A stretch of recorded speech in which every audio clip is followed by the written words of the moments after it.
speakers and policy experts. There you go, being recorded.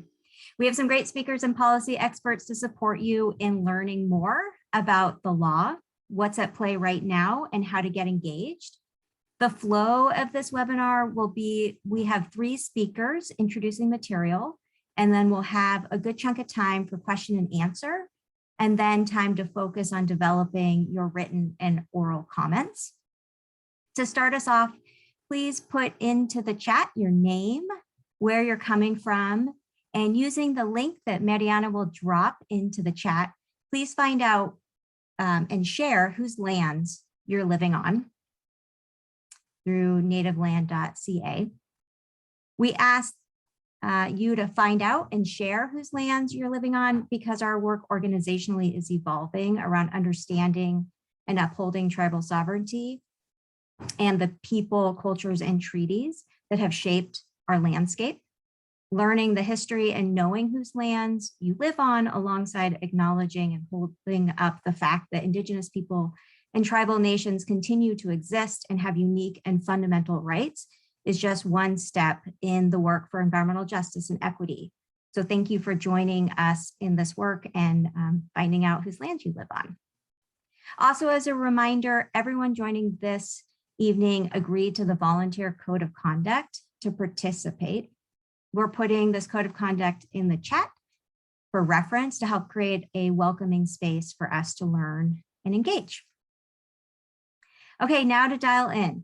The legislature passed the strongest and most far-reaching Cap and Invest program in 2021 that tied together achieving our climate goals with critical environmental justice priorities around addressing air quality and impacts to overburdened communities, supporting community engagement, and upholding tribal sovereignty. This groundbreaking law reflects the critical lessons that we here in Washington have learned for over a decade in our work to put a price on carbon and learning from California's program. And the details of that program, this program, is now in play via public comment period. It is those details that we are going to discuss this evening. Fundamentally, this law, the Climate Commitment Act, is an economy-wide Cap and Invest program designed to get our state to net zero by 2050, with benchmarks along the way that track our 2030 and 2040 limits with a declining cap. This means that emissions are capped across the economy, and there's a market established around these emissions with every company or facility that pollutes more than 25,000 metric tons of carbon required to be part of that program, to have an established set or allocation of allowances and a regularly scheduled auction on those allowances, as well as the ability to invest in offsets like forest protection and landscape restoration. This market then generates revenue that will be invested in reducing climate pollution and improving our community and natural systems resiliency. These investments are designed to prioritize the needs of tribal nations and of overburdened communities. We're not actually going to talk about the investment side of this law, although that's a really important part of the program with a lot of benefits, since that will be through the legislature. So stay tuned for more information on how to get engaged ahead of our 2023 legislative session. Instead, today, this evening, we're focused on how the program actually works, since we're in the middle of a public comment period of the rule that lays out all the details of the program. Our first speaker, David Mendoza with the Nature Conservancy, will be presenting on how this law, as written, strongly integrates considerations around impacts to overburdened communities and establishes an oversight role for the full program by the Environmental Justice Council, which was created by our state's environmental justice law, the HEAL Act. After David, Caitlin Kren with Washington Environmental Council, Washington Conservation Voters, will go through the program design elements, and then Trevor Anderson with Anderson Climate Action Consulting will wrap up with the offset part of the program. Each of our speakers will highlight where we are honing in organizationally and collectively on advocating for these rules to be stronger and more reflective of the groundbreaking law passed in 2021 through things like information gathering that will help ecology understand the impacts of the program, stronger adaptive management tools, and ways to ensure that the program actually benefits tribal nations and overburdened communities. I'm sure you'll have questions. I hope you'll have questions please put those in the chat throughout the presentation, and we'll have a Q&A after Trevor speaks. Joining us to help us with the Q&A will be Kelly Hall with Climate Solutions and Michael Lazarus with the Stockholm Environmental Institute, who will help us field questions. So now I get the pleasure of introducing David. David is the Director of Advocacy and Engagement with the Washington chapter of the Nature Conservancy, overseeing state and federal lobbying and communication staff. Prior to TNC, he was the founder of Inclusive Solutions, a policy advocacy and communications consulting firm. Project range from industry research and policy development to legislative advocacy and communications. Clients included state government agencies, cannabis retail companies, nonprofits, and labor unions. And while representing Front and Centered, a statewide coalition of communities of color, David conceived of and led the development of the now enacted HEAL Act, Washington's foundational environmental justice law.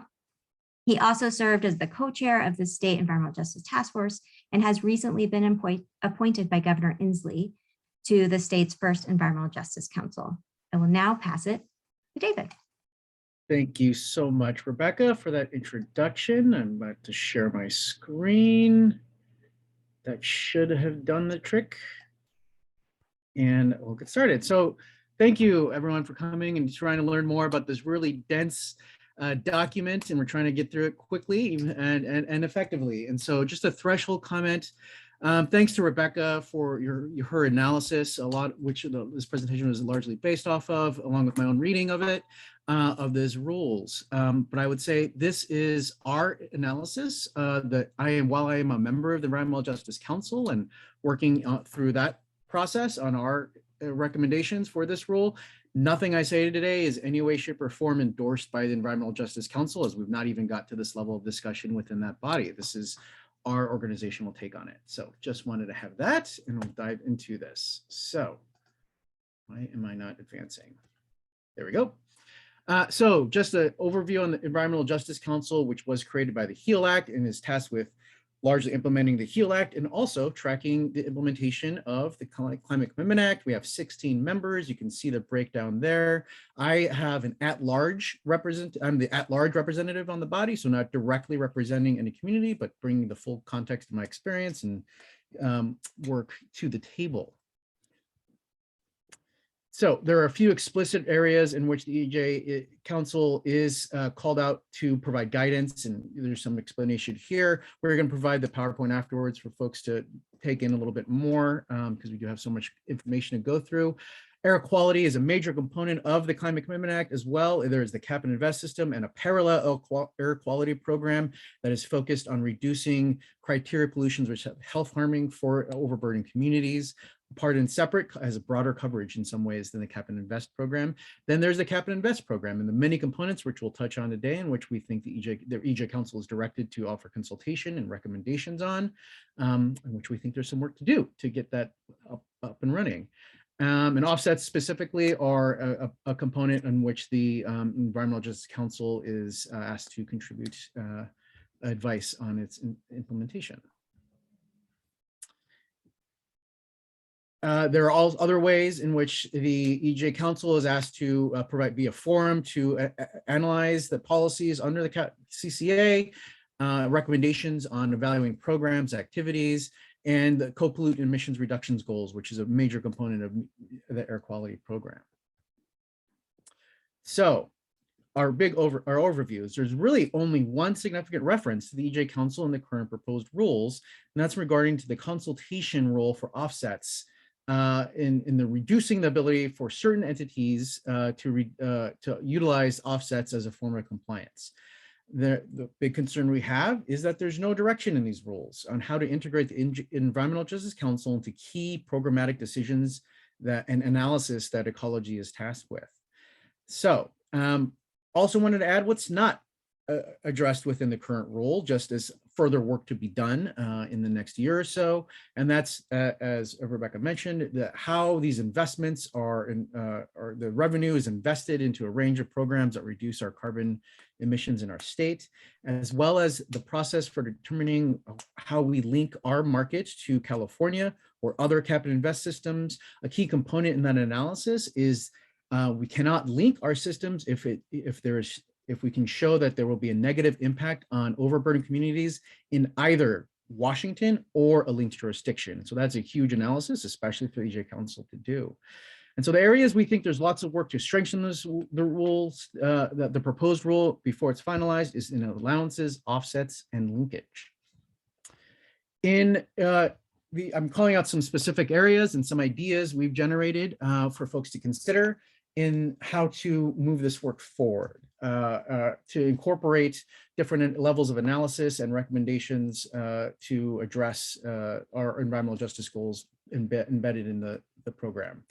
The covered and opt-in entity registration, it's really a basic threshold registration for the program, and we think they should identify the proximity to overburdened communities and tribal lands. Establishing the baseline of allowances, how many allowances are going to be issued through this program. We are recommending Ecology should share with the public and the environmental justice the data they use to establish that baseline, and that we should include direction for Ecology to share that data, recommendation, and rationale with the Environmental Justice Council. On allowances, the distribution of allowances, again, there's no articulation for how the Environmental Justice Council is going to review and assess the changes to the allowances issued to, they're called EITs, energy intensive and trade exposed. They're kind of some of the largest entities covered under this bill. They have special provisions to receive free allowances, and how that is analyzed and addressed in the system is very important for the overall success. A lot of justification on how many allowances or a given entity is allowed to use is through what's called best available technology, how the feasibility of following through the reductions. And so here's some ideas on how we can provide additional information to and consultation process for the EJ Council. Utilities are another entity that receive a number of free allowances. Those free allowances are done to mitigate any rate impacts, especially on low-income consumers, and that these no-cost allowances can then be sold by the utilities to after they receive them. And so we were asking for disclosure on how that revenue that they raise is being spent, so we know that it's meeting the intention of revenue investments under the CCA. So there's also allowances if the Ecology has the ability to remove or retire allowances that are issued. Allowances do not expire. And so the concern is if there are too many allowances open on the market, there will be less incentive for entities to lower their emissions. And so how Ecology does that analysis of whether to remove or retire allowances is critical. And there's also critical need to incorporate the impact on overburdened communities, and setting the floor and ceiling prices. This is the minimum price an allowance can be sold for, or the maximum. And how that floor and ceiling price is set is important, especially in determining how we align our prices with California, and how, again, an opportunity to incorporate the Environmental Justice Council in this process before any final decisions are made. The emissions containment reserve is I'll have to ask for someone to have a better explanation on this later down the line, but it is something that is ability to control our market that is not being taken up right now by the Department of Ecology, and we think there should be sharing of that analysis is needed. Transactions. So the trading part of the cap and trade system is we need to better understand what's happening. We need some information for how these entities are trading and to which facilities are being affected. And then in offsets side, we want rules that require a whole bunch of information in order for compliance, especially how the environmental benefits are analyzed, and data request on that to understand what is actually being seen in terms of environmental benefits. And then required simple data submission of where offsets are located and who is owning them, clarity on, so we can ensure that the offset programs are meeting quality standards and following and where they're happening. Okay, so that was very rushed because we have limited time. We're happy to answer questions at the end. It's now my pleasure to introduce Caitlin Kren. She is Washington Environmental Council's Climate and Clean Energy campaign manager. They have organized with grassroots community groups, ballot initiatives, and candidate campaigns. She's also worked in state and local government and had the privilege of working for the Nisqually Indian tribe for nearly a decade, collaborating to develop programs addressing community-defined needs and partnering with Native-led food sovereignty efforts across the region. At WEC, Caitlin participates in coalition work to advance equitable and impactful climate policies. I have stopped sharing. It is all yours, Caitlin. Thank you so much, David. I'm going to pull up my presentation here, but while I am, I see that there's questions starting to come in on the chat. Thank you so much, everyone, for writing those questions. And we are going to hold all questions until the end so that we can get through these presentations and then get into our discussion. So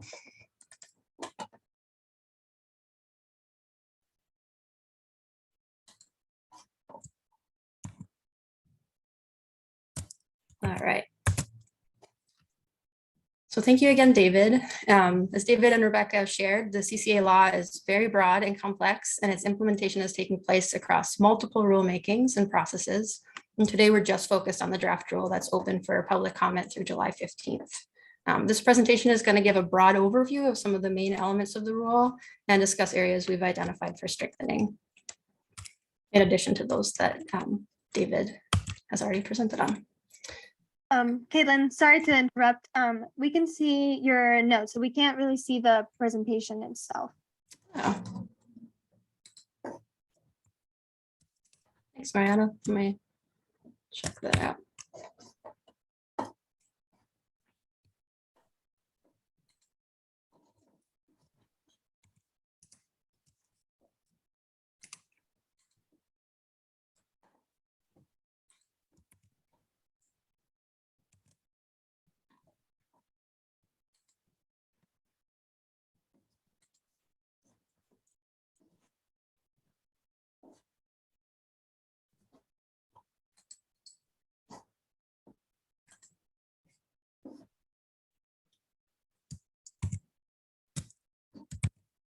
That works.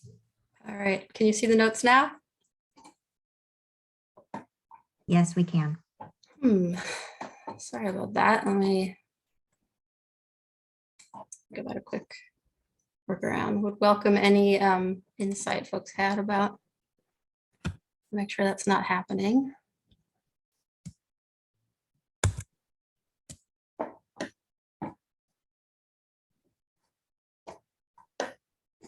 Looks like you got it. I can only see the presentation.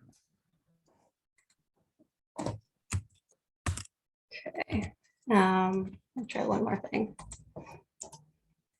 That's just because I took the notes down.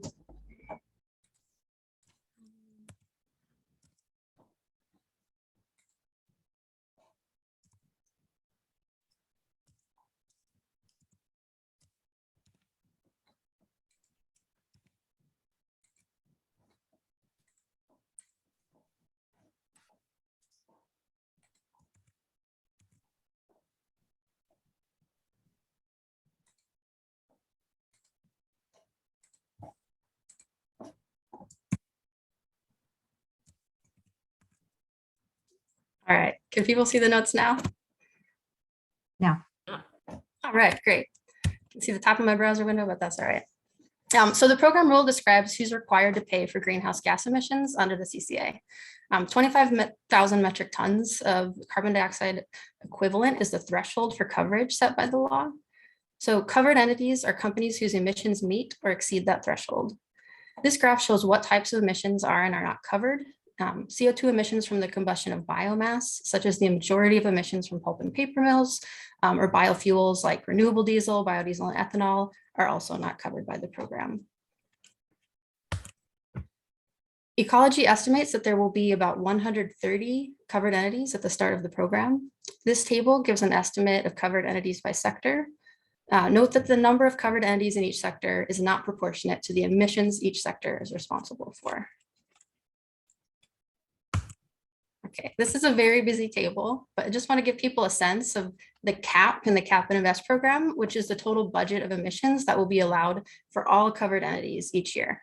This budget is based on the total baseline emissions in the program, which is set one time and is the sum of each reporter or sector's average annual emissions from 2015 to 2019. The current rule proposes to start the annual total program allowance budget at 7% below this baseline and gradually reduce over time.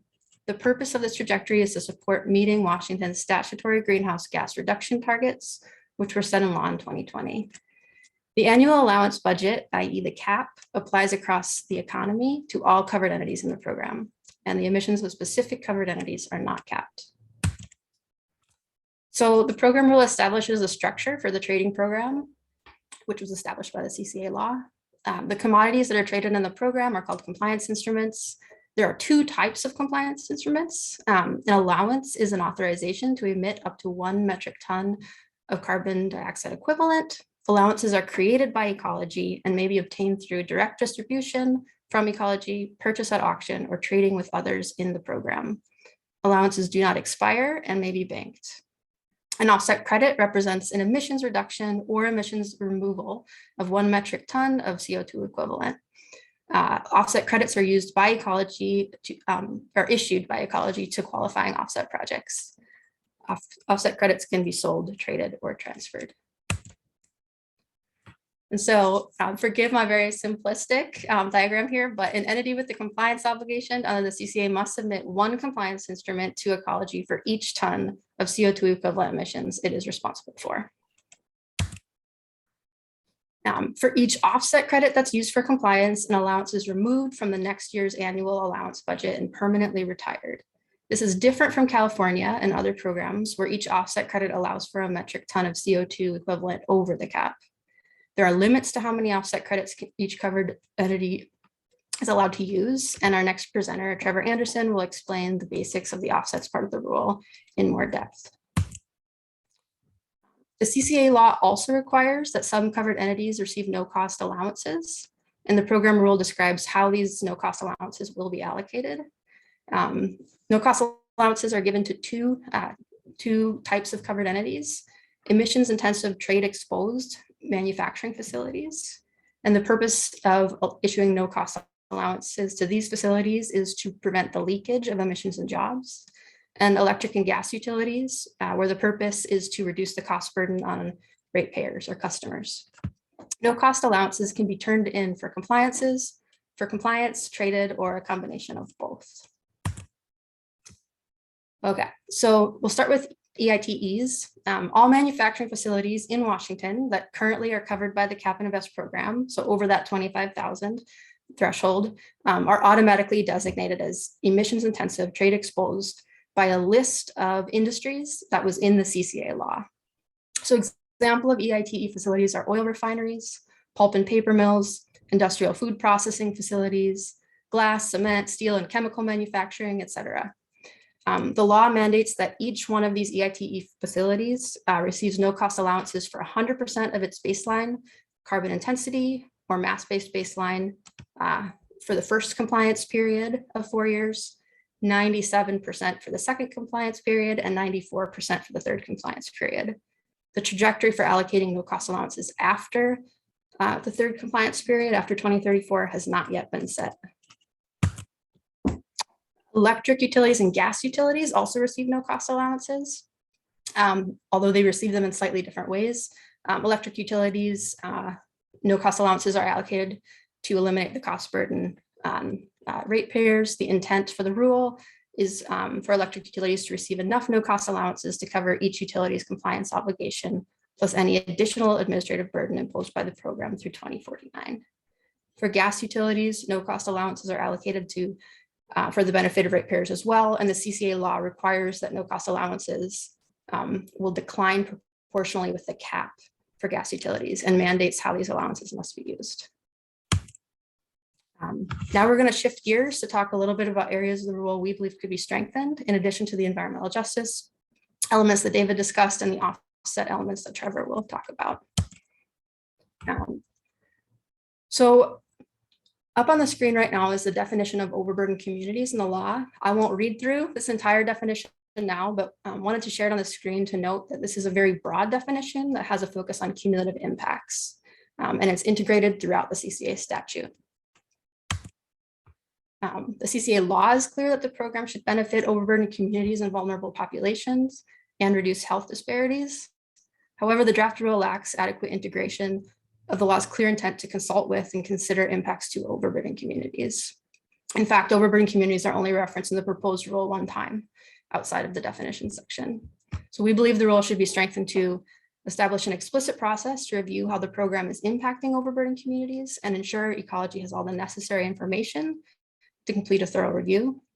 To clarify ecology's role in evaluating the impact of linkage on overburdened communities and for achieving environmental benefits of the program, and clarify ecology's role in evaluating all impacts, evaluating impacts of all EITE facilities, regardless of when they become a covered entity on overburdened communities. There's also a number of areas in the law that we believe could be strengthened for in terms of information for review and accountability, information to guide evaluation of impacts. Ecology should require all covered entities to provide information about their impacts to overburdened communities and to tribal lands and treaty rights, the chemicals and pollutants they process and or manage, and if there are any violations under any permits they hold. And in terms of best available technology, ecology should require an EITE applying for an upward adjustment of no-cost allowances to submit information on any excessive environmental impacts of the fuels, processes, and equipment used by that facility. And the rule should be clear that if the facility is found to create excessive environmental impacts, upward adjustment should be denied. Public disclosure and documentation. Ecology should document and publicly share the information and process used to establish subtotal baselines.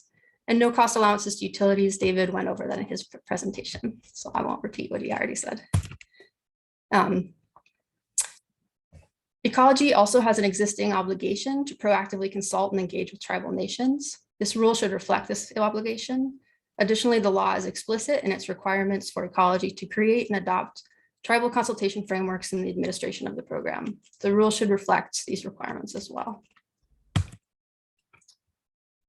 So these slides are meant to give a very broad overview of the contents of the program rule and areas we've identified for strengthening. There's also a number of elements in the rule that allow ecology to exert influence over allowance prices and availability in the market.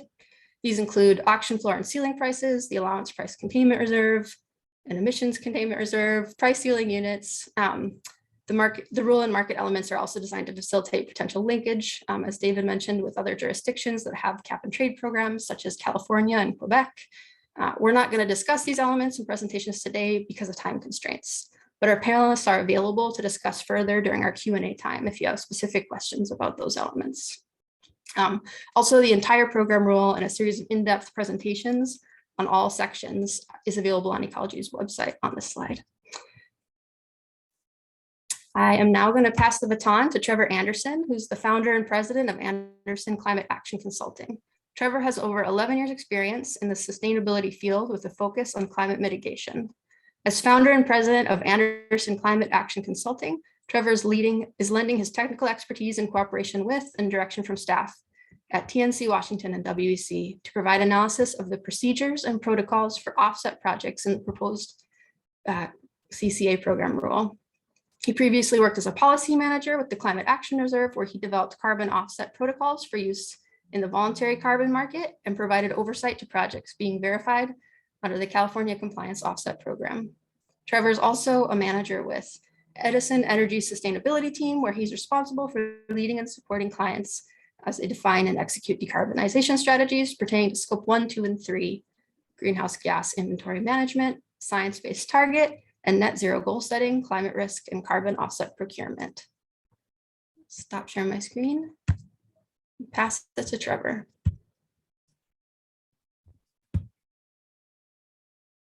Great, thank you so much, Caitlin, for the kind remarks in the introduction there, and great presentation so far, David and Caitlin.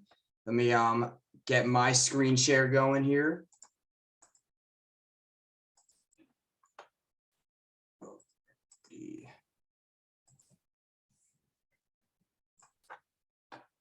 All righty, and can everybody see the deck here? All right, looks good. So as Caitlin mentioned, I'm Trevor Anderson with Anderson Climate Action Consulting. I will give everybody 3 guesses as to how I came up with that name.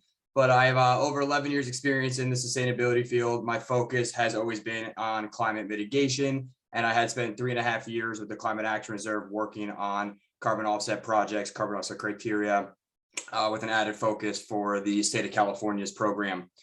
So quickly here with my time today, going to introduce a 101, if you will, on carbon offsets, just so we're all on the same page before moving forward into And a high level. Trevor- Yes, Oh, we cannot see your slides. can't see my slides. Interesting. Okay, it's showing them on my end that they are being shown. Sorry. Let's see. How about now? Great, thank you. Oh, awesome. Okay. No, thank you so much for letting me know. Apologies for the technical difficulty there. But so as I was mentioning, just making sure we have a quick 101 on offsets before going into a high level overview of your requirements. And then importantly, wanting to shed a light on the allowable usage of offsets in the compliance program. And then lastly, spending a majority of our time here on the topics that we've identified for public comment for further advocacy. Alrighty, so for a quick crash course on carbon offsets, these are credits that represent greenhouse gas emission reductions made elsewhere, but purchased for an entity or organization to compensate for their own greenhouse gas emissions. They are created from the avoidance, destruction, or removal, aka sequestration of greenhouse gas emissions in unregulated sectors. That's a key aspect here. So in sectors outside of the CCA's cap on emissions, for example. Very relevant project example would include forests or urban forests that are sequestering and removing carbon from the atmosphere and or are being managed more properly to retain additional carbon in the trees there. A key aspect here too is that one offset credit is equal to 1 metric ton of carbon dioxide equivalent. That is the case across all project types. Certain project types just may be able to produce more credits, but at the end of the day, 1 credit from a forest project is equivalent to 1 credit from a different project, such as from landfill gas and capture. And a key aspect here too is that they incentivize greenhouse gas emission reductions that otherwise would not have occurred if it wasn't for the incentive that the carbon market is bringing. That gets at the additionality criteria here on the right-hand side. If these types of emission reduction activities were to happen in the absence of a carbon market, they would not be additional, and they wouldn't be able to be used as an offset. And these types of projects primarily, first and foremost, reduce in climate benefits, but they also result in a lot of localized co-benefits as well for the environment and society. There are 2 major types of markets: a voluntary carbon market, where organizations may purchase carbon credits to help meet carbon neutrality or net zero goals. But really, the one obviously we're here to talk about is the compliance carbon market, where regulated entities purchase carbon offset credits to help meet their compliance obligations. Obviously, this is a one of the compliance instruments that Caitlin mentioned for under the cap and trade investment program here. And I think a key another criteria to hone in on here is the enforceability aspect of the offsets, that there needs to be clear ownership over who is owning these greenhouse gas emission reduction rights, so that they can be retired by the proper entity being used in compliance. When we look at the regulation itself, in general, it came as no surprise to me, the language, since it's largely based on language from the state of California's compliance offset program. And so there are requirements stipulated for the implementation of projects using pre-approved compliance offset protocols. Those all projects must be implemented to an approved protocol for a given project type. There's also requirements about getting these projects independently verified, as well as requirements for the verification bodies themselves who are delivering the verification services, requirements surrounding how you go about actually getting the projects and credits registered in a pre-approved carbon offset registry, and then touching on that ownership aspect, making sure there is a clear traceability of the carbon offset credits to the one and only one owner. And then lastly, there's also requirements in there about getting these projects and credits approved by Ecology. So there's a lot of checks in place here where first and foremost, a protocol has to be developed meeting XYZ criteria. The project has to then, developer has to develop it to those criteria. The verifier approves, they developed it to that criteria. The registry oversees the verifiers, verification services, and then lastly works with the State Department, so Ecology here, to make sure everything meets the Ecology's requirements as well before those credits become available for purchase by a capped entity. To quickly touch on some key aspects of the requirements, I mentioned the compliance offset protocols they've adopted directly from the state of California program. So we have livestock projects, ozone depleting substances, so collecting and destroying old refrigerants, urban forest projects, U.S. forest projects, touched on those examples previously before, sequestering carbon from the atmosphere. The livestock one is a way to capture, destroy methane that emits off of dairy farms. These protocols are where then you find all the requisite criteria for implementing a project with proper procedures for quantifying the greenhouse gas emission benefits, any eligibility rules, for example, that additionality criteria component, procedures for monitoring the project over time and reporting, and as well as especially for forest types of projects where they are sequestering carbon, mitigating the risk of reversal, which gets at the potential for, especially if there's a wildfire, the carbon being stored in those trees, it being lost to the atmosphere again in later years. Independent third-party verification touched on must be delivered by an accredited verification body. There are predetermined recurring verification schedules as to how often those services take place, including site visits to the project locations, and they must be registered with an approved project registry, such as that has not been disclosed yet, but Climate Action Reserve, Verra, Verified Carbon Standard, and the American Carbon Registry are the three chief ones in the US and are the three who are approved under the California cap and trade program. And then also importantly here, really importantly here too, is that they have to provide direct environmental benefits to the state or DEBs, also to small landowners and to tribes and on tribal lands, and not result in any adverse environmental impacts. More on that to come in the advocacy slide.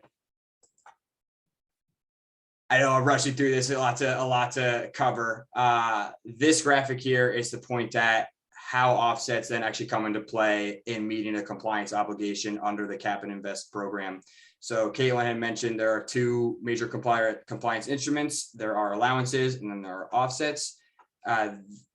The quantitative usage limits for offsets, which gets at the portion of the compliance obligation that can be met with procuring offsets, is only 5% through the first few years here of the program up until 2026, and it drops down to 4% from 2027 to 2030. So what we mean by this, as exemplified in as simple of an illustrative example I can make for this here, is if a facility A in this case's compliance obligation is 100 emissions, 100 tons of carbon dioxide equivalent, and they only purchase 95 allowances to cover 95 tons worth, they can then procure 5 compliance offset credits to meet their compliance obligation.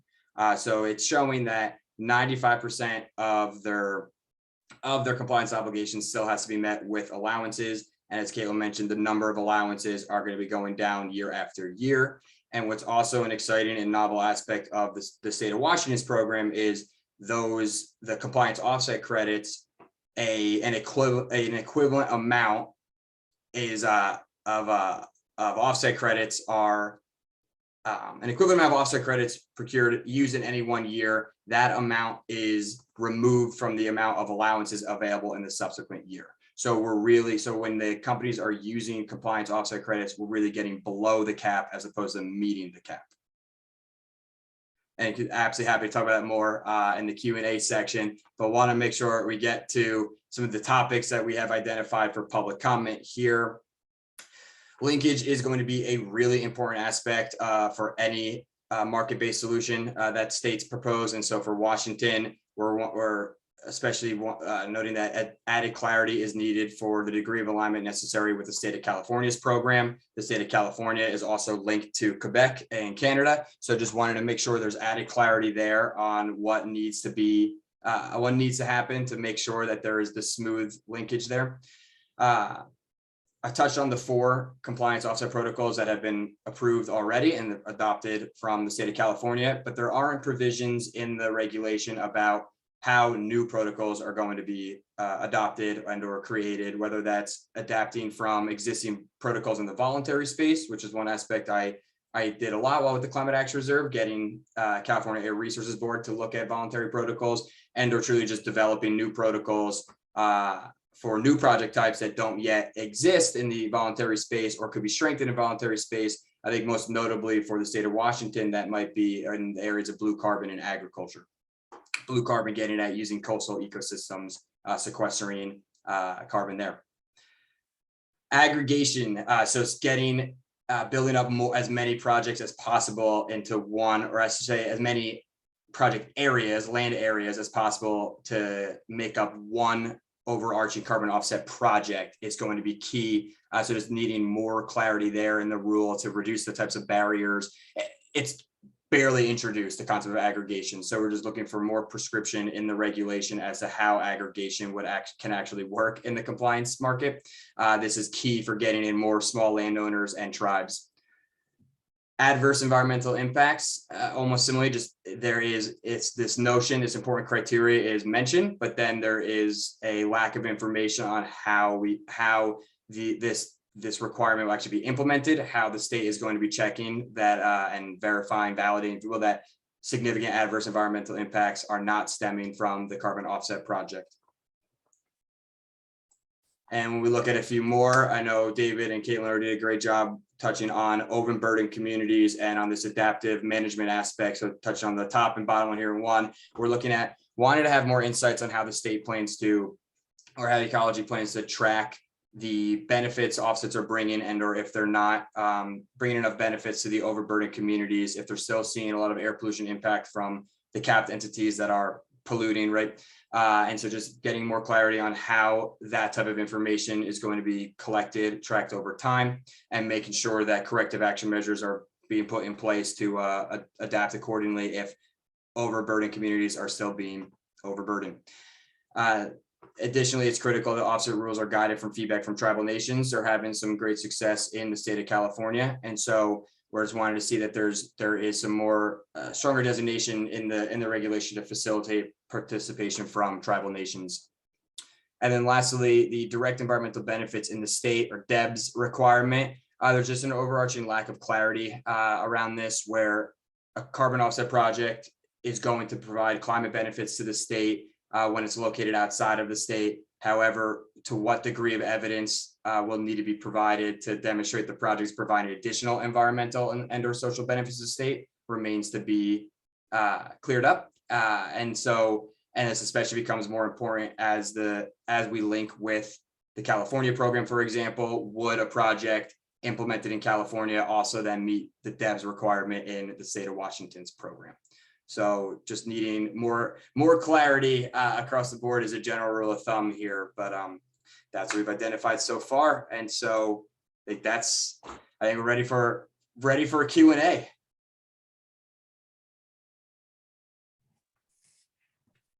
Great, Trevor, thank you so much for your presentation, and to Caitlin and to David. We have a lot of great questions coming in the chat, and also want to offer up for those who want to verbally ask your question, make sure to raise your hand, and we've got some folks tracking to make sure we can see everyone. I want to start us off, because we just ended with offsets, with some of the offset questions. So there was a question that came in around what's the assurance, or what's the mechanism for assurance that carbon offsets via forest protection actually results in companies lowering their emissions over time? It seems that every sector of business in Washington state is accountable for their carbon emissions except the timber industry. I'm going to give that to Rachel to start off, and then others can add in. Rachel, go ahead. Hey folks, my name is Rachel Baker. I am the Forest Program Director at Washington Environmental Council and working on the offsets piece of this rule. So as others have pointed out in questions, also carbon offsets have been a topic of controversy and interest in California. There's a couple ways that Washington has improved on that model and the lessons learned in California. One of those ways is that, as Caitlin and Trevor both mentioned in their presentations, offsets are under the cap in Washington.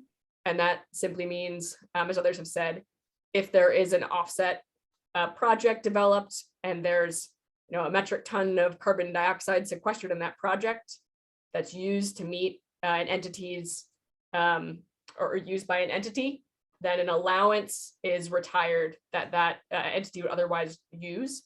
And that's really important because it means that whenever there's an offset project, that is not allowing additional pollution or carbon sequestration. So that reduces a lot of the risk associated with offsets.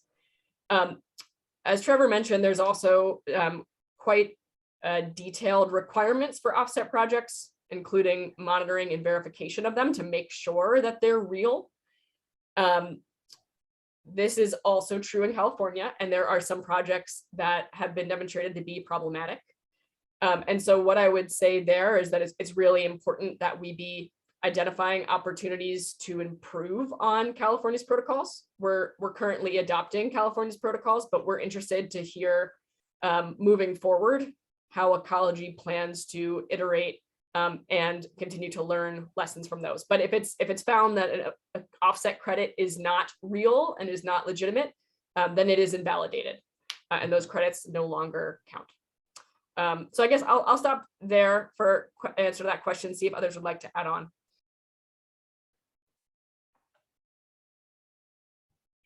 It was great, Rachel. I think the only things I would add on to that too is if it's the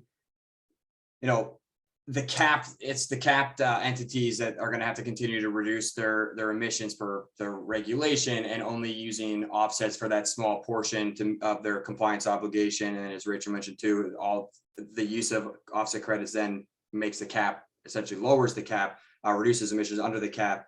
But if it's the timber industry or something of particular concern, if they're not falling under that cap, I guess you're trying to get at if without being regulated or forced to lower their carbon emissions, and they are just in turn purchasing carbon offset credits, I guess there isn't that way of knowing that if the company isn't continuing to reduce their carbon emissions, the capped entities will have to by law. And then the offset credits, just building on the credibility there are all those checks in place that the protocol criteria has to be met. The verifier is checking that, the registry is checking that, and then Ecology will be checking that. So the emission at the end of the day, there is the offset credits that are registered and available to be procured by the capped entities will be fairly strong.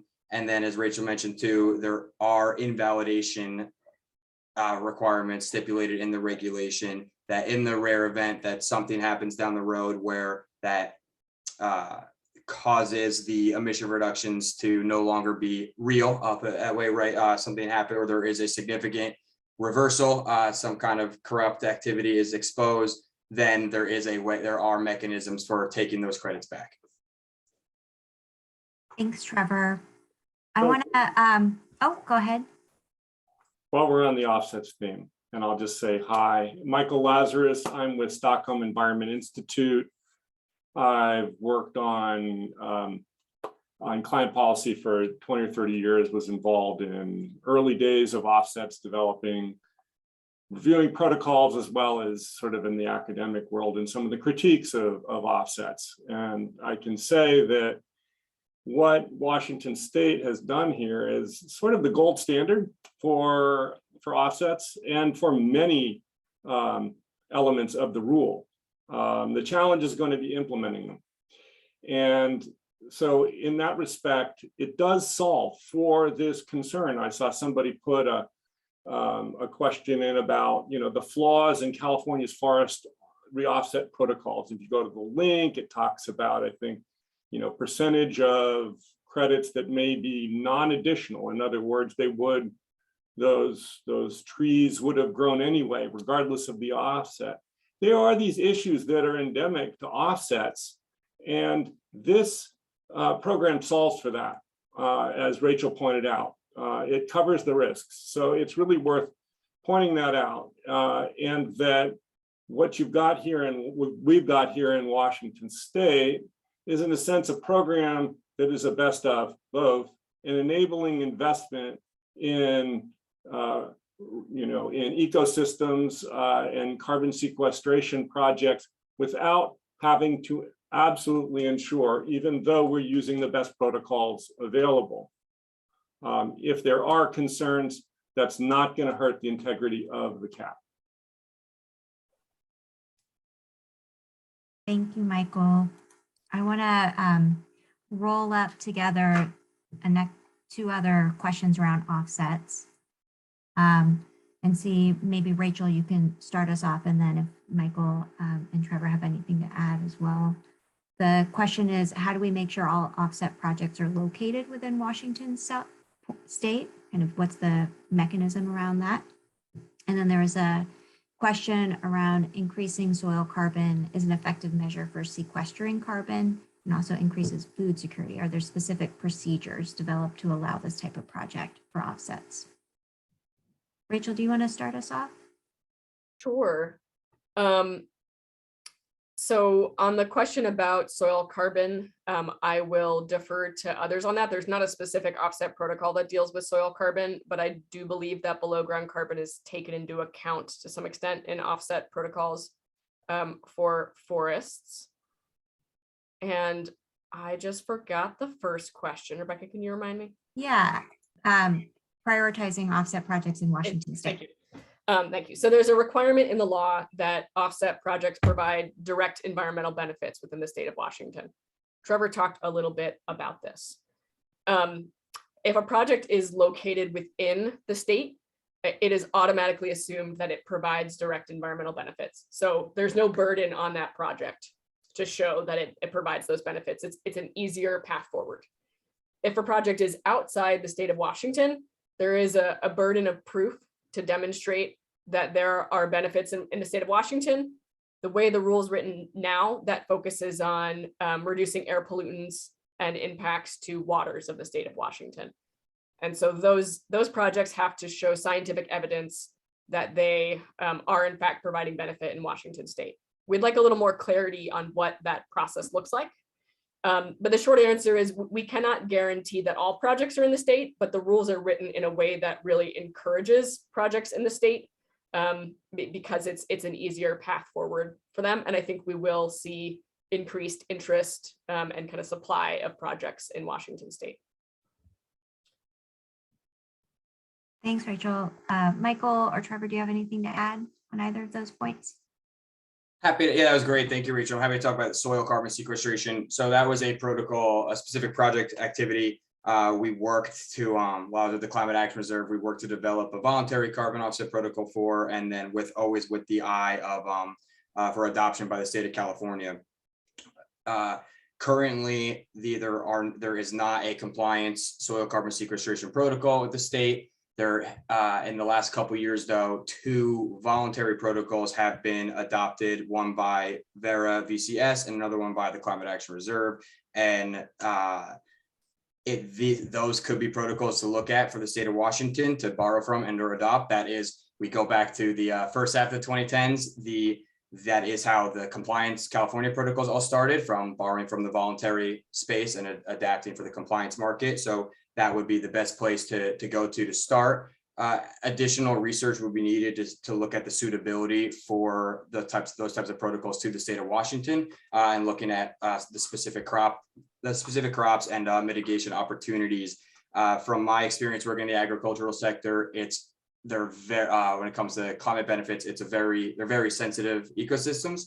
So permanence, that aspect is a big aspect for how long certain agricultural practices are maintained to ensure the carbon is properly secured. To use a dramatic example of apparently if you practice no-till for close to 10 years, but then at the end of that 10-year, you turn over the dirt, the top level of the dirt, all that carbon for the last 10 years might be lost to the environment. So there's just a lot of sensitivities around it, and it really does take a detailed and location specific level of analysis. But is something, of course, we're going to be looking at, or we'll be looking at further for the state. Falls under one of those protocol considerations for future adoption, and we'd like to see guidance in the regulation about how future project opportunities could be incorporated as protocols. Thank you, Trevor. And Heidi, I see Rachel just answered your question in the chat. We're going to move off offsets right now into other categories, and we can always loop back if we have time. The next question is around for David around the Environmental Justice Council's role. Can you describe further their role on how they can engage in oversight of the Climate Commitment Act? Yes, so just to clarify, I think I saw this in the chat, the role of the EJ Council is written into the statute itself. In many specific areas in which ecology, they said they should consult or seek recommendations from the EJ Council. What we were hoping to see in the proposed rules was very specific directions on how that process might unfold. And that is what we're not seeing. And so a lot of our recommendations are prior to key decisions made or analyses made by the Department of Ecology, that they share their data that they're using, their recommendation, their rationale prior to making that decision. And so that's when making critical decisions on retiring or allowances, when analyzing offsets and the ability of certain entities to use them. These are examples of when we're asking that that consultation process to happen. But the EJ Council is not a regulatory body, is an advisory body. And so it doesn't actually itself have direct authority to enforce its will. What we're trying to do is have a record and build that record in order to show ecology's work in how they make their decisions and whether they're following recommendations from the EJ Council. Thank you, David. I'm going to move us to some questions around RNG, given this to Kelly. There are some questions around if RNG is covered under this program. And what about RNG blends with other fossil fuels? Great, thanks, Rebecca. Hi, everyone. My name is Kelly Hall. I'm the Washington Director of Climate Solutions, and have been working with David and Caitlin and Rebecca and Michael and a lot of folks on this call on implementation of the Climate Commitment Act. So this question comes up a lot, but I do just want to highlight that the Climate Commitment Act is really focused on fossil fuels, so not biogenic emissions like that would come from renewable natural gas. Specifically, I want to talk a little bit about what Northwest Natural is doing. So the blends question, if Northwest Natural is blending RNG into their pipelines, the fossil portion would still be covered under CCA. And so that would be an emission that they have to pay for an allowance for all of those emissions associated with the fossil portion.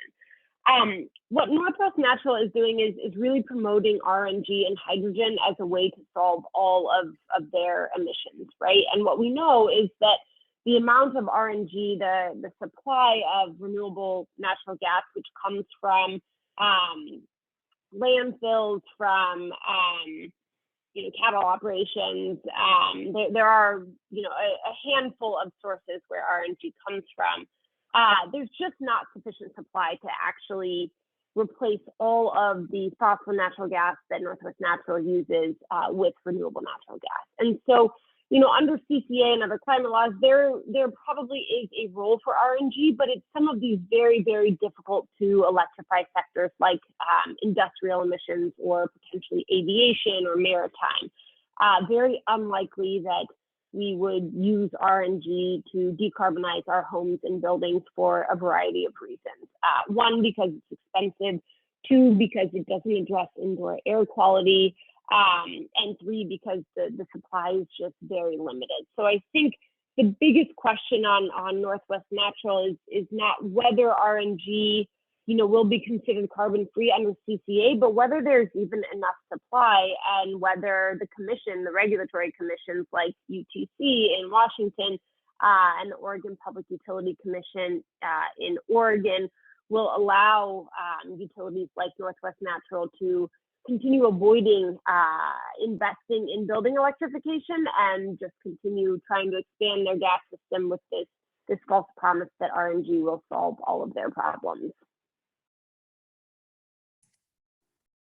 Thank you, Kelly.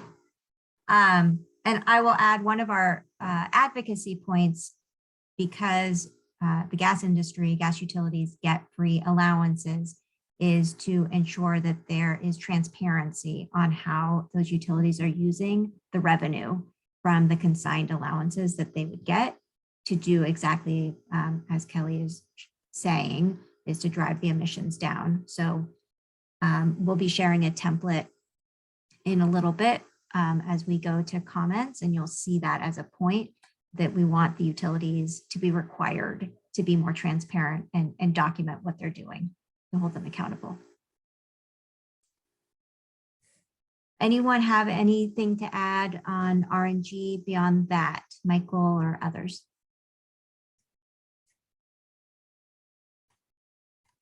Okay, I'm going to go to another category, which is around technology of carbon capture. Michael, I'm going to pass this one to you around how carbon capture works in this law and whether it will be kind of prioritized in terms of reducing emissions.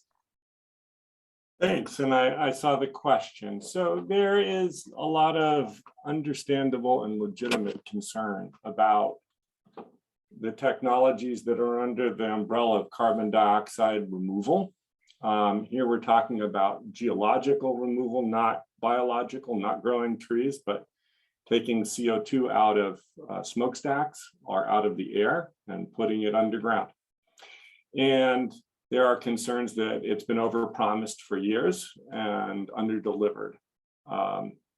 And so thus the concern that some have put off, especially in the fossil fuel industry, their commitments and their action in the hopes that this would deliver some sort of like long-term solution.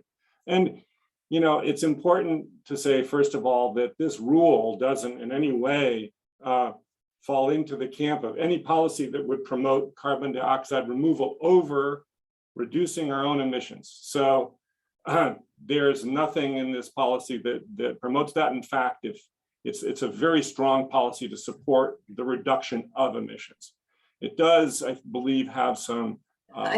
There's this.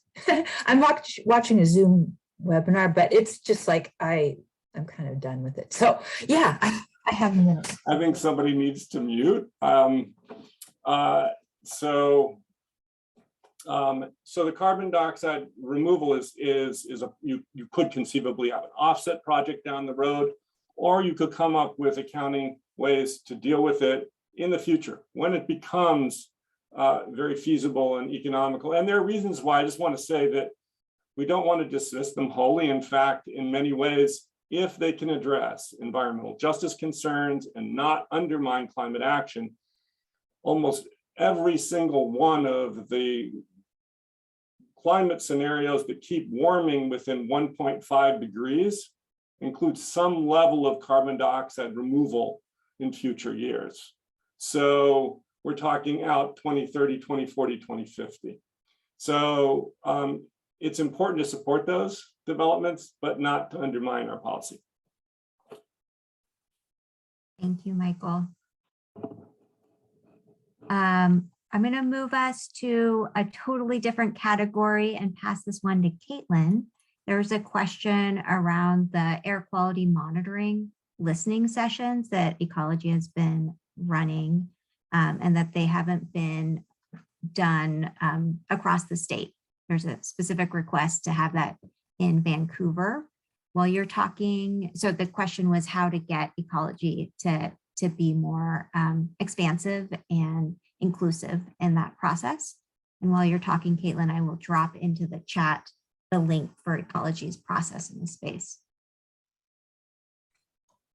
Yeah, well, thanks for that question. I think that right now is a really exciting time to get engaged in the air quality monitoring work.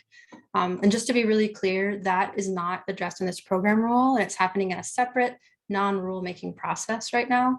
And it's the really early days. And so we were expecting to get Ecology's first round of recommendations for the criteria that they'll use to select communities for increased air quality monitoring. And it now sounds like that might be delayed a little bit, so that Ecology can do more consultation with the Environmental Justice Council. And so we'll send out updates on that as soon as we have them. But I would say anything that you can do to encourage Ecology to be engaging with communities across the state is really great and helpful, because that's one of the most exciting and really one of the most groundbreaking elements of this law, is that concurrent with reductions in greenhouse gas emissions, there really needs to be reductions in criteria pollutants that are harmful to human health in communities that are most overburdened by pollution. So I'd really encourage anybody to reach out to Ecology with your thoughts and recommendations there. Thank you so much, Caitlin. We are now going to transition the webinar to engaging in the comments, preparing for comments, written and verbal comments. And I'm going to pass it to Mariana Sanchez Castillo, who is a field organizer here at WECCV, to start that part of the webinar. Thanks, Rebecca. Yeah, it's kind of hard to follow up with everyone else here, but I will do my best. So yeah, my name is Mariana. My pronouns are they, them, and she, her. I'm a field organizer at WEC, Washington Environmental Council. So my role is more about getting people engaged in processes like this. So hopefully we'll have a really easy to understand process on how you all can get engaged in this rulemaking. So I have Sonia putting links in the chat. But first off, we have a poll for you all.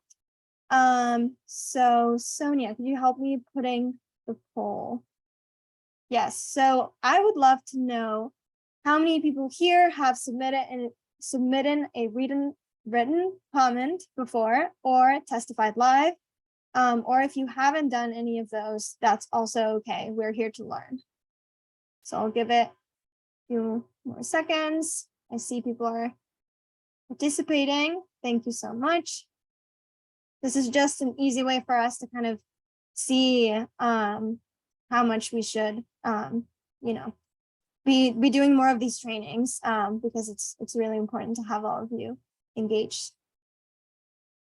Okay, we'll end poll. I think now we have almost 60% of you all participating.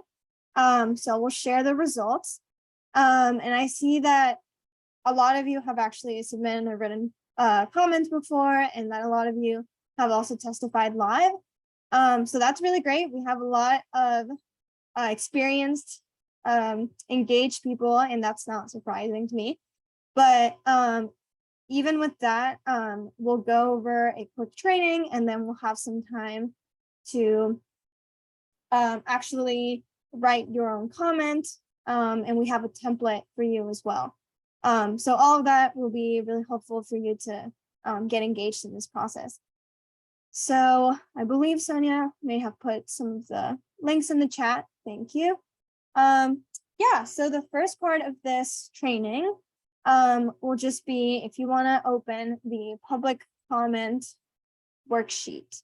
So this worksheet, you can keep it, you can make a copy of it and use it, for this rulemaking process, or for any, including like Department of Ecology. This kind of is a very general worksheet that you can just use to get engaged. So, we heard about all the policy. So now we kind of want to know like why you all shouldn't get engaged. So public comment and engaging in public hearings is one of the best ways to get your voice heard. So Department of Ecology are accountable to you, and they can they want to listen to folks in the state, see what your passions and values and opinions are, so that they can take that into consideration when they're drafting these rules. So showing up at a public hearing or submitting a written comment online are some of the ways that you can take action to ensure that your voice is heard in these important decisions that will affect you and in your community. So we have a template. So step one, you can make a copy of this template. This was put together by all of our policy experts.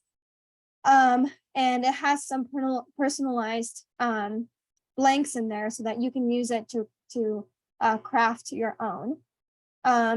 So we have some tips and some tricks that will help you to craft your own comment. So first off, we want to introduce yourself when you're submitting your comment and testifying live, and making a connection to the personal stake that you have in this issue. So you can share whether you are a parent or a student, a nurse, what is like your connection, and that you care about climate action, you care about this policy. So you can add in there, like, if you have seen changes in an area you love because of climate change, if you live near a highway or a polluting facility, that personal dimension will really help ecology kind of see like the kind of stake that you have in this process and in this policy. The next step that we usually want to add on our comment is just thanking the Department of Ecology for their work. They do, really great work, and they're here to listen to you. So you can thank them for their work. And then we really recommend that you stick to 1 or 2 policy talking points. A lot of times the live testimony is limited to 2 to 3 minutes, so that's not a lot of time. And it can kind of get lost if you're having like too many policy talking points in your testimony and in your comment. So we recommend sticking to 1 or 2 of these policy talking points. And in the template, you will find, a lot of these talking points, and you can choose which ones speak to you the most, and which ones you think are the most important.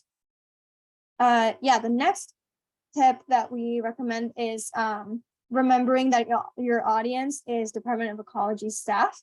So this is maybe a little bit different for those of you who have testified at a public hearing at your city council meeting or at your county council meetings. So there your audience is your elected officials. And in this case, it's Department of Ecology. So this point is a little bit different, and you can research the mission of the Department of Ecology to kind of see like what their values are, and to see if you can craft that into your comment. And then finally, you can ask questions in your comment, like if environmental justice is really important to you, so you can ask them how they are going to make sure that overburdened communities have a fair seat at the table. So this is important because Department of Ecology will have to respond to the comments. So if you really want to ask something that you don't know, or you want to make sure they're thinking about, you can add that onto your comment. And we have in here some other resources for you from the Public Comments Project, so make sure to check that out. And then finally, if you are actually attending the virtual hearing and testifying live, we have some extra tips for you. So if you are joining, we really recommend you join on time. These hearings will just, start, and then you have to be there once they start calling on people to testify. They won't, stay there for the whole, I think it's scheduled for 6 hours, but they won't be there for 6 hours. So once there's no more people who want to testify, they will just close out the Zoom. So you want to make sure that you are there on time. Keep it under 3 minutes, so you can write your comment ahead of time using these tips. Aim for 2 minutes in practice, and just make sure that you can say all of your comment in 3 minutes. Be ready. Once they call your name, you can do your comment. It's okay to be nervous, and I've I've testified live before and it makes me nervous every time. So just breathe and do your best. Yeah, we also kind of say in here that if someone else is repeating some of the points that you're saying, like that is okay. You don't have to change your comment. And in fact, it actually helps to emphasize that a lot of people, care about that particular point. So that's okay. And then we really recommend after you have testified live at the public hearing that you submit your testimony in written format. And if your written format is a bit longer than 3 minutes, then that way you can make sure they see all of it. You can, there's no limit of length in your written comment. So that's yeah, that's good if your comment was a little bit longer than 3 minutes. And yeah, finally, we have linked in this worksheet how to access the public hearings. The dates of these hearings are June 21st, June 22nd, June 27th, and June 28th. They range like the times on each of them so that people who have, different schedules can attend. And then we also link in here the Department of Ecology's submission for your comment. So I think if there are specific questions in the chat, I don't see any about the training, but we'll have some time, about 6 to 8 minutes to start drafting your own comment. So if you can't access the worksheet or the template, please let us know. Yeah, thank you, Rebecca. So you can use these, you can make copy of them so that you can edit them. So I see a question from Monica. This is a really great question. You don't need to attend all of the meetings. So if you can make one of them, that's great. You will say your testimony and submit it, the written version, and that's all you need to do. You don't need to be there for all 4. If that's incorrect, Rebecca or someone else, please. Okay, That's correct. is correct. Okay, that's what I thought. Yeah, so I'll play some chill music for everyone to focus and start drafting their own comments. And then after that, we will go into breakout rooms and you'll share with your partner in your breakout room your own comment. And then we'll come back, do a share out, and then we'll close out. So I'll just share my sound. And feel free to hop off mute if you have questions while you're thinking about this. And really, this is the time to get going on your comments. Okay, let me know if this is too loud.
Okay, that is all the time we have to write your own comment. Hopefully that was enough time to at least get you started.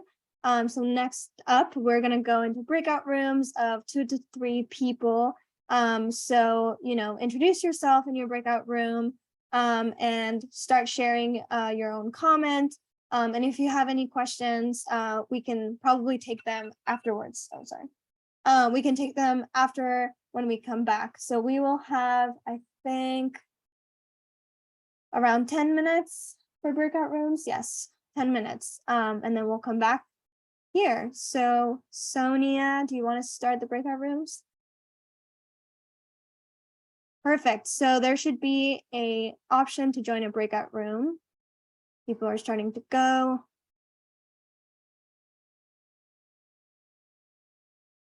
And if you are there alone, feel free to come back. We'll try to put you in a different group.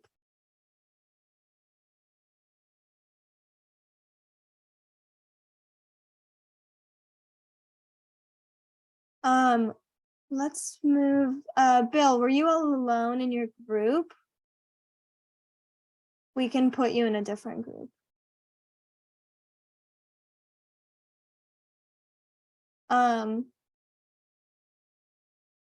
Let's see.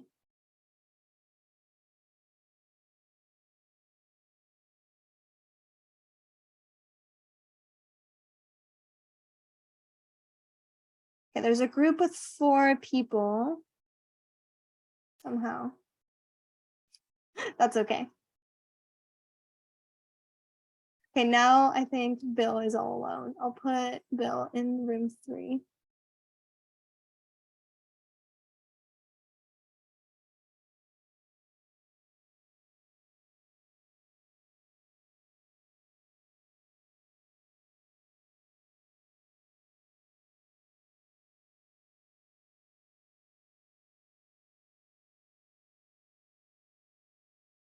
Oh, sorry, Rachel or Caitlin, were you in a breakout room with Bill? Yeah, but I like, just as I was pressing the button, I heard you say you were assigning him to a different room. So Okay, I just came I back. think we're good. At this point, I think we have everyone at least with another person. Like right when I opened the rooms, like half the people hopped off. So I think that got a little messy. That makes sense. I think that's fine. We can give them a little bit more time since we have 2 rooms with 4 people and then 1 with 2.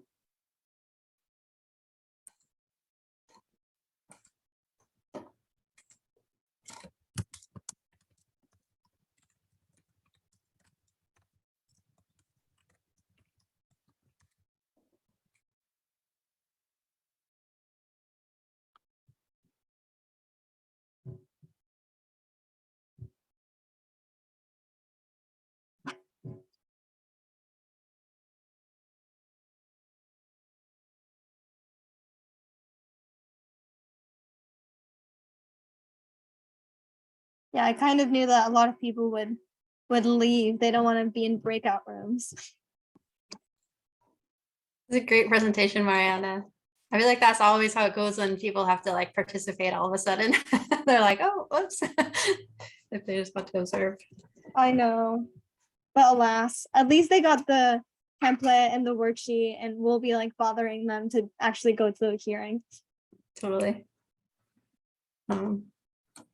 Okay, I'm gonna just join room 4. Just gonna try it. See how it's going. Yeah, go for it.